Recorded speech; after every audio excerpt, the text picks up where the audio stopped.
تعلق کی بنیاد کیا ہے؟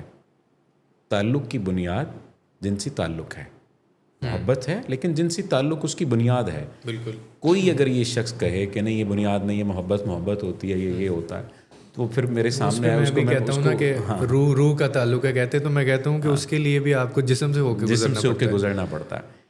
تو ایسے کپلز کے لیے کیا تجویز کریں گے جو کھل کر اپنے پارٹنر کو کچھ بتا ہی نہیں پا رہے، سکھا ہی نہیں پا رہے، نہ اپنے زخم دکھا پا رہے ہیں، نہ اپنی خوشیاں ان سے حاصل کر سکتے ہیں؟ دیکھیں اس چیز کا تو حل اس لیے نہیں ہے کہ وہ جو عورت یا وہ مرد جو یہ ڈفرینسز دیکھ رہے ہیں، اس کا مطلب ہے کہ وہ دل جو ان کا ہے یا جو روح کا تعلق آپ نے بات کی وہ یہاں نہیں کہیں اور جڑا ہوا ہے، یا کہیں اور وہ چاہتے تھے، یا کہیں اور نہیں بھی ہے، یا وہ نہیں بھی ہے، اگر یا وہ نہیں بھی ہے. تو اس کے لیے جیسے باقی ایجوکیشنز ہیں، باقی چیزیں ہیں، تو یہ بھی ایک پراپر سبجیکٹ ہے.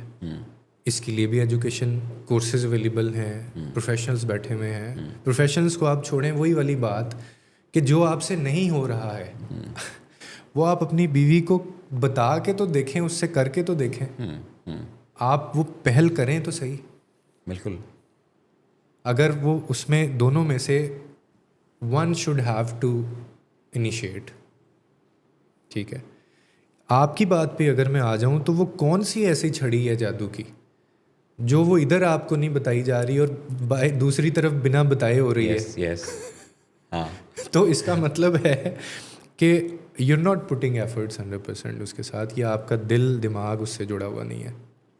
مجھے لگتا ہے کہ ہمیں نا جج کیے جانے کا اصل میں اپنے پارٹنر سے خوف ہوتا ہے کہ اگر میں نے اسے بتا دیا، اس نے ساری زندگی میرے ساتھ رہنا ہے اور یہ کبھی بھی مجھے تانا دے سکتا ہے. بالکل. جب ہم ان ناؤن ٹو ناؤن میں آ رہے ہوتے ہیں یا ناؤن ٹو ان ناؤن کی طرف سفر کرتے ہیں تو اس میں پھر ججمنٹ نہیں ہوتی. بالکل ایسے. اور انسانوں کے دو بڑے خوف جو سب سے زیادہ اب تک میں نے محسوس کیے ہیں، ایک احساس کمتری ہے جو سب سے بڑا احساس ہے، اور دوسرا جو بڑا خوف ہے انسان کے اندر وہ یہی جج کیے جانے کا خوف ہے. اور اسی چکر میں ہم اپنی سلیوز ٹھیک کر رہے ہوتے ہیں، بال بنا رہے ہوتے ہیں، ورنہ یہ سارے کے سارے ظاہر ہے کہ اسے کمپلیکس کہہ لیں، خوف کہہ لیں، یہ دو بنیادی ایسے احساسات ہیں جو انسان میں رہتے ہیں.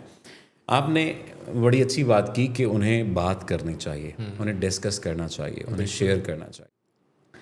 کیا ایسی وجوہات ہوتی ہیں کہ مرد ماں کے پیچھے لگ کر بعض کیسز میں ہر دفعہ نہیں 99% ماؤں کے پیچھے لگ کر اپنے گھر کو تباہ کر لیتے ہیں، یا بعض کیسز میں اپنی بیویوں کے پیچھے لگ کر اپنی ماؤں سے بگاڑ پیدا کر لیتے ہیں؟ یہ بیلنس کیوں نہیں کر لیا؟ بات وہی جو بات کہ وہ ماں یا اس بچے کے ذہن میں ڈال دیا جاتا ہے کہ میری ماں کیونکہ اس نے تکلیفیں سے ہی مجھے پیدا کیا، ایک بہت ہی ڈیفیکلٹ پروسیس اور وہ پراپر، تو وہی پروسیس میں سے تمہاری عورت بھی تو گزری ہے. وہ کسی اور طریقے سے لے کے آئی ہیں، اس نے وہ تکلیف برداشت نہیں کی، تو وہ بھی جب ماں بن جائے گی تو وہ بھی یہ سب کچھ کرے گی. تو یہ جو ہم رٹ لگاتے ہیں نا، میرے خیال میں مینیپولیشن کو سمجھنا ہوگا. ان مردوں کو بھی اس ایک اپنے خول میں سے باہر آنا ہے کہ آپ بے شک ماں کو کچھ جا کے نہ کہیں، لیکن اپنے آپ کو کبھی کاؤنٹر تھاٹ کر کے تو دیکھیں کہ کیا پتہ میری ماں غلط ہو. آپ منع مت کریں، آپ ڈس رسپیکٹ نہ کریں، بالکل صحیح، ادب سے رہیں ان کے ساتھ. سائڈ پہ جا کے اس کو بتا دیں کہ آپ اماں جی آپ بھی تھوڑا خیال کر لیا کریں، آپ کو یہ بات نہیں کرنی چاہیے تھی. یہ اکیلے میں بات کر لیں. عورت یہ نہیں کہتی کبھی بھی کہ جا کے تم توہین کر دو، اونچی بولنا شروع کر دو، یا تم اپنی ماں کو انگلی کر کے بلاؤ، یا تم اس سے تعلق چھوڑ دو، یا گھر الگ کر لو. یہ کبھی بھی ایک عورت نے نہیں بولا. کچھ عورتیں ہوتی ہیں، لیکن جو مرد اس اندھیرے میں ہوتے ہیں، ہماری ماں اس طرف منہ ہی نہیں کرنا، اس طرف ماں بیٹھی ہے میں نے اس طرف منہ ہی نہیں کرنا، سب کچھ دوسری طرف ہو رہا ہوتا ہے. سمجھانا بھی اسی نے ہے. مطلب وہ جیسے سہیل افریدی صاحب نے کل کہا نا کہ محب وطن کا ٹھیکہ میں نے لیا ہوا ہے صرف. تو وہ عورت کا مطلب ہر چیز کا ٹھیکہ اس نے لیا ہوا ہے.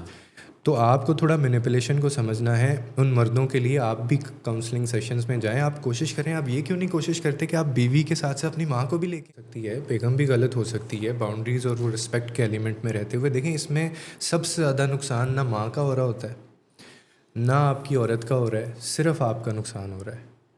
اس مرد کا نقصان ہو رہا ہوتا ہے جس کے لیے یہ حالات پیدا ہو رہے ہوتے ہیں، کیونکہ وہ باہر سے بھی سکھی نہیں ہے، ماں کا پریشر علیحدہ ہے, اس کی ایکسپیکٹیشنز علیحدہ ہیں, پھر بیوی کے ساتھ بھی نہیں ہے, تو وہ جائے گا کدھر؟ آپ اپنے لیے آسانی کیوں نہیں کرتے؟ آپ دونوں کو کیوں نہیں سمجھاتے؟ اور دوسرا, ہم نے لاسٹ ٹائم بھی بات ہماری ہوئی تھی, ڈاکٹر وسیم کے ساتھ بھی بیٹھے ہوئے تھے, تو اب تو آپ نے بات کی نا کہ باتیں ڈسکس کرتے ہیں, ان سے شیئر کرتے ہیں. میں تو یہ کہتا ہوں کہ اس میں کوئی مداخلت ہونی نہیں چاہیے, لیکن یہاں پہ تو وہ باتیں بھی ڈسکس ہوتی ہیں ایسا ہی ہے جو آپ بظاہر اپنی بیوی سے بھی کھل کے نہیں کر سکتے. ہاں, وہ ماؤں سے جا کے باتیں شخص کی ممتا میں دے دینا چاہیے جو اپنا گھر بار چھوڑ کر آئی ہے. بالکل ماؤں کو اپنے دل بڑے کر لینے چاہیے اس شخص کے لیے جس شخص کو انہوں نے کسی دوسرے کے ساتھ نتھی کر دیا ہے. ورنہ اگر آپ کے ساتھ رہ کر ہی اس کی ساری ضروریات پوری ہو سکتی تھیں تو آپ مارے مارے کیوں پھر رہے تھے رشتے کے لیے؟ آپ پیروں فقیروں کے پاس کیوں جا رہی تھی رشتوں کے لیے؟ آپ سامنے والے کی یعنی لڑکی والوں کے گھر والوں کی منتیں ترلے کیوں کر رہے تھے رشتے کے لیے؟ کیوں شرط شرائط آپ ماننے کے لیے تیار ہو گئے؟ وجہ یہ کہ آپ نے اپنی زندگی کو بھی مکمل کرنا تھا اور اپنے بیٹے کی زندگی کو بھی مکمل کرنا تھا. اب جب بیٹے کی زندگی مکمل ہونے کی باری آئی ہے تو آپ بال چیک کرنے لگ گئی ہیں کہ گیلے ہیں یا نہیں ہیں. اب جب بیٹے کی ضروریات پورے ہونے لگ گئی ہیں تو آپ کو محسوس ہونے لگ گیا کہ یہ مجھ سے دور ہو رہا ہے. آپ کو یہ محسوس ہونے لگ گیا کہ یہ میری زندگی سے چلا جائے گا. تو مجھے ایسے محسوس ہوتا ہے کہ کہیں نہ کہیں ماؤں کو یا پیرنٹس کو یہ لگتا ہے کہ یہ ہمارے ہاتھ سے نکل جائے گا.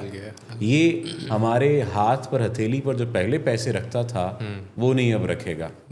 رکھ بھی رہے ہوتے ہیں, زیادہ کر رہے ہوتے ہیں لیکن یہ نہیں کرے گا, تو وہ خوف میں مبتلا ہو جاتا ہے. تو وہی ساس جو تمام کوششیں پوری کر رہی ہوتی ہے, کوششیں کر رہی ہوتی ہے اس کی زندگی میں اس عورت کو لانے کی, وہی ماں جو تمام تر ایفرٹس پٹ کرتی ہے اپنے بیٹے کا گھر بسانے کی, وہی پھر اجاڑنے پر لگ جاتی ہے. اور وجہ کیا ہوتی ہے؟ درمیانی وہ جو ایک رکابت ہوتی ہے, وہ رکابت درمیان میں آ جاتی ہے اور اسے یہ لگتا ہے کہ بس اب سب کچھ میری جو راجدھانی ہے وہ ختم ہو جائے گی, وہ ختم. اس کی ایک اور ریزن بھی ہے کہ وہ ساس یا اس طرح کی جو مائیں ہیں, اچھا ان کے ساتھ بھی ان کی بھی ایک پیچھے زندگی ہوتی ہے. وہ بھی اپنے ٹراما بانڈ کے اندر اس کو اتنی سمجھ نہیں آ رہی ہوتی کہ وہ اپنے ہی بچے کا گھر خراب کر رہی ہے, کیونکہ اس کے ساتھ کبھی اس کسی اور گھر میں ایسا برا ہوا ہوتا ہے.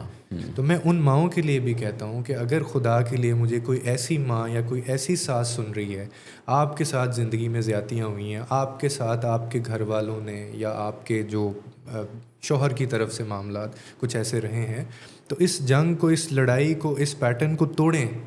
آپ ایک اچھی بنیاد آگے رکھیں. مانا آپ کے ساتھ غلطیاں ہوئی ہیں, اللہ کے اوپر چھوڑ دیں. آپ اپنے اندر وہ ٹراما بانڈ رکھ کے وہ سب چیزیں آپ اگلی آنے والی نسل کے اوپر کیوں ڈال رہی ہیں, ان کے لیے آپ وہ ماحول کیوں بنا رہی ہیں؟ تو ایک یہ ٹراما بانڈ بھی ہوتا ہے بیچ میں. دوسری جو حکمرانی والی بات ہے کہ بیٹا ابھی بھی آپ کا ہے, وہ ابھی بھی آپ کا ہے, آپ کا ہی رہے گا, آپ کا ہی خون ہے, لیکن اس کو بھی مارجن دیں کہ وہ سانس لے سکے.